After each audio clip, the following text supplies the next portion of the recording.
If you're looking for a good laugh from books written by African writers, then look no further because I come bearing gifts. Today, I'm going to be sharing 5 hilariously funny books written by African writers. So let's get into it.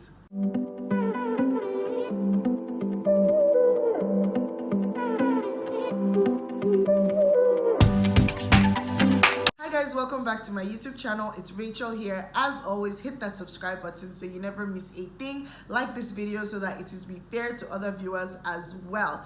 So like I said, today I'm going to be sharing 5 books that I consider hilariously funny. They're written by African writers and they're just guaranteed to get you in a good mood, laughing, rolling on the floor. They're light-hearted, amazing books. Some of them actually have deep themes in them, but they're still considered like hilariously funny. Now, I remember that there was one time I was searching for like a list of books written by African writers that you would consider funny just to get a good laugh or whatever, and I really couldn't find any curated list or anything like that. And I know that quite a lot of books written by Africans, there's always such a heavy, tone to it, and these are very important things that need to be put down in books and addressed. But sometimes the truth is that you need a laugh to just sort of lighten things up, especially with what is going on in the world right now. And once in a while, you just need a laugh. And so these books would definitely give you that laugh. So without wasting much time, let me get into them. I'm going to be running through 5 books that I consider are funny and entertaining and will definitely give you a good laugh. They're all written by African writers. A majority of them are written by Nigerian writers.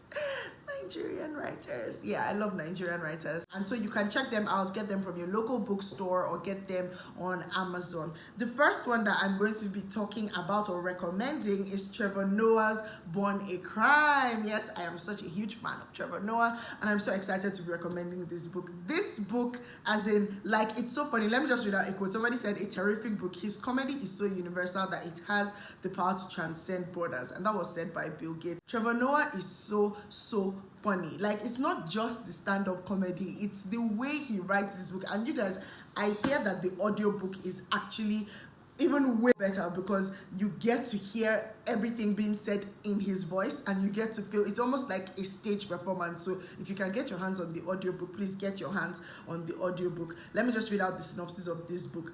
Trevor Noah's path from apartheid South Africa to the desk of The Daily Show in New York began with a criminal act, his birth. Trevor was born to a white Swiss father and a black Xhosa mother. I hope I got that right. At a time when such a union was punishable by 5 years in prison. Born a Crime is the story of a mischievous young boy who grows into a restless young man as he struggles to find himself in a world where he was never supposed to exist. It is also the story of his relationship with his fearless, rebellious, and fervently religious mother, his teammate, a woman determined to save her son from the cycle of poverty, violence, and abuse that would ultimately threaten her own life.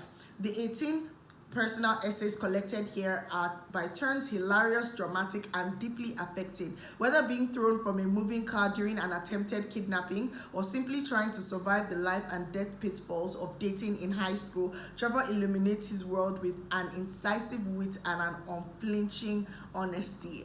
As in, this synopsis literally captures this book. The craziest thing about it is that some of these stories you're like, nah, this didn't happen, and it literally happened in his life, and him just telling it and bringing him back to life, like bringing these stories to life, where it was just so amazing to read. And I had such a good time, you guys. I remember when I was reading this book, I would actually escape from the office during break time and go to the bathroom just so I would not be disturbed, and I would use my whole like 45 minutes there reading, laughing, giggling to myself, and then I'll come out, I'll be like, okay, yeah, I'm ready to continue work. Like, it was that good. It was totally unputdownable, and I recommend it if you're looking to have a good laugh. But what is so amazing about it, like the synopsis says, is that as much as he's so comedic in his telling the stories of this book, you can see some of the heavy themes that are actually interwoven in the book, like racism, discrimination, apartheid, and how his family literally survived during that period. But it's just a funny book. So if you're looking to get a good laugh, read Trevor Noah's Born a Crime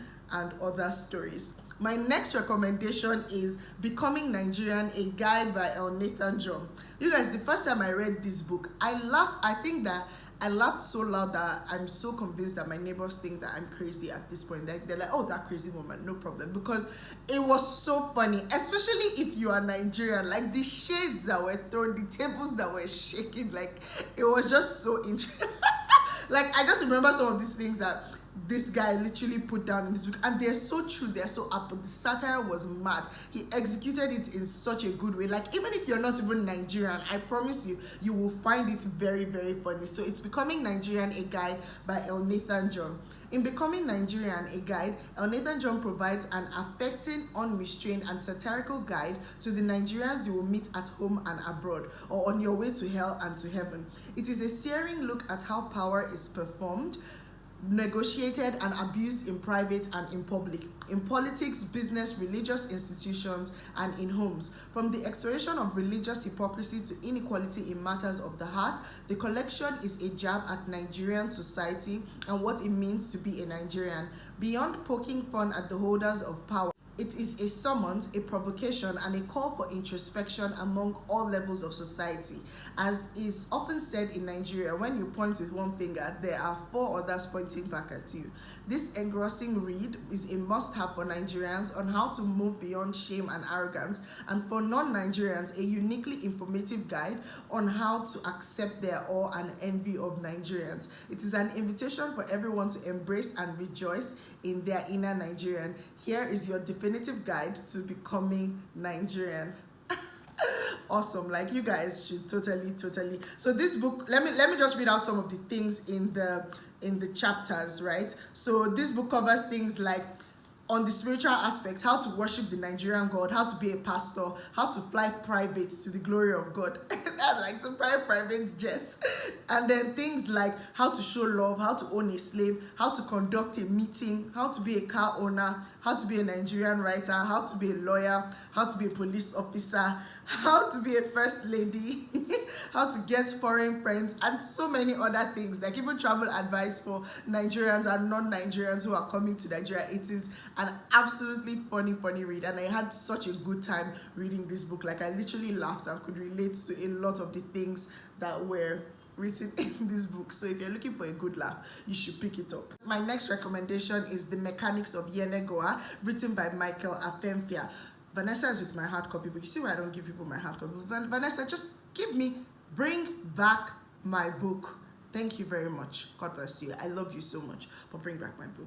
Anyway, so yeah, The Mechanics of ENQUIRIES was written by Michael Afenife. It was published by Masobe Books. I totally enjoyed it. I think that Masobe did such a great job with the cover of the book and like the inside of the book, the beginning of every chapter. I'm going to read out the synopsis so that you guys know what it was, but I had such a good laugh when I read this book. The plot twists were mind-blowing. It was just like, what is it, Ebinimi? Like, what is going on? Like, why must you always be in trouble every single time? And the book, it was such a page turner. You wanted to know what kept on happening over and over and over. And the fact that the book covered the lives of mechanics who are, it's like a profession that people don't really pay attention to or write so much about in terms of the fiction world, and it was just so good to see. And ENQUIRIES is a place in Bayelsa where people don't also usually write about, especially Nigerian writers. So this was just something that I was excited to read, and it did not fall short of my expectations. It gave me a good laugh, and I'm really happy that I read that. So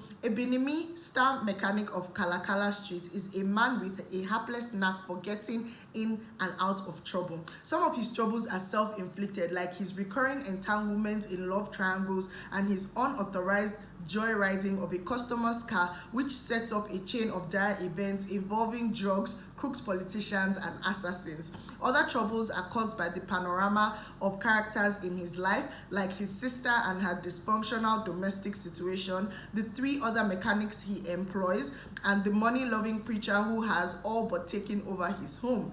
This story is fast-paced with surprising twists and a captivating plot, a Dickens page-turner.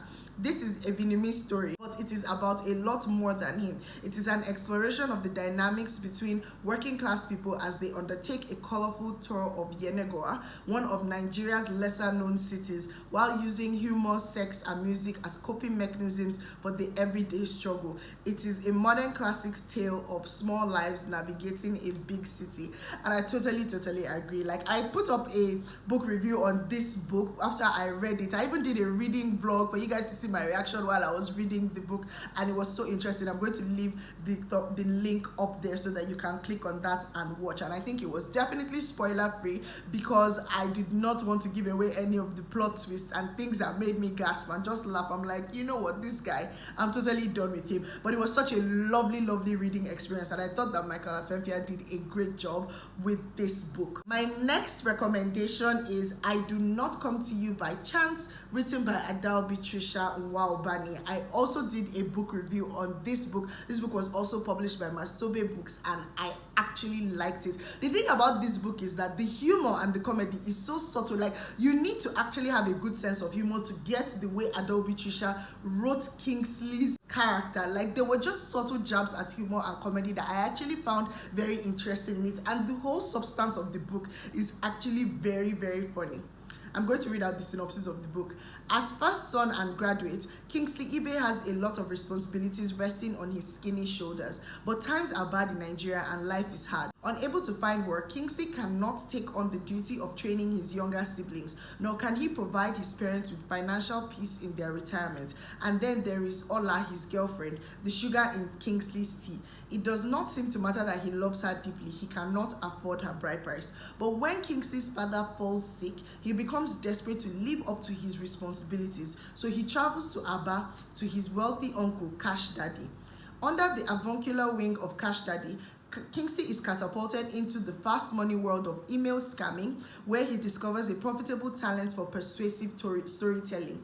But as the stakes grow higher and Cash Daddy grows more ambitious, Kingsley begins to realize he is in way over his head, and that even in Nigeria, nothing comes for free. And the Washington Post says, Nwaubani's pointed and poignant first novel is a lively, good-humored, and provocative examination of the truth behind a global inbox of deceit. Like, oh my goodness, this book was actually very nice, and I love the substance of it. It's basically like about email scamming, Yahoo, what we call as Yahoo scamming, and basically what this major character has to go through because his father falls ill. He cannot afford his girlfriend's bride price. But the way the story was told and the way the author wrote this book, like, I love the subtle jabs at humor. There was some express humor like that you could not deny, but most of it was in a calm, subtle way that you definitely would enjoy. My last recommendation is On Ajayi Crowther Street by Nathan John and Alaba Onajin. I love this book because it is a graphic novel. It's like beautifully illustrated by Alaba Onajin. Alaba did a beautiful job on this one, and this book is very interesting. Like, it's one of those books that when I read it, I was like, can they just make this into maybe like all this animated series or whatever on Ajayi Crowther Street? Like, typically what happens, it just follows the lives of people who live on Ajayi Crowther Street. On the noisy Ajayi Crowther Street in Lagos, neighbors gather to gossip, discuss noise complaints, and faithfully head to church each Sunday. But beneath the surface lies a hidden world of clandestine love affairs, spiritual quackery, and hypocrisy that threatens to destroy the community from within. On Ajayi Crowther Street peels back the curtains on the lives of Pastor Apobore and his family to reveal a tumultuous world full of desires, secrets, and lies. His only son, God's time, is struggling to hide his sexuality, while his daughter Ketura must hide the truth of her pregnancy to preserve her and her family's image. But it is the Reverend himself who hides the darkest secret of all. So this book is actually very light-hearted, interesting, something that you can finish in one sitting, literally. I love the imagery. I love the way the characters and even Ajayi Crowther Street was brought to life. I love the way that Alaba Onajin used some notable places in Lagos to actually add to this in terms of the imagery and in terms of the graphic design and all of that. Such a beautiful, light-hearted read. Actually very funny and humorous, but then it covers quite a lot of deep themes like sexuality, identity, religion, spiritual quackery, hypocrisy, and all those things. But it's such a lovely read, and I thought that Nathan John and Alaba Onajin did a beautiful job. So those are my 5 recommendations for hilarious books if you're looking to read funny books by African writers. If you've read any other funny books by African writers, please let me know in the comments below. Don't forget to like this video, don't forget to subscribe, hit that subscribe button. Thank you so much for watching, and I will see you in my next one. Bye.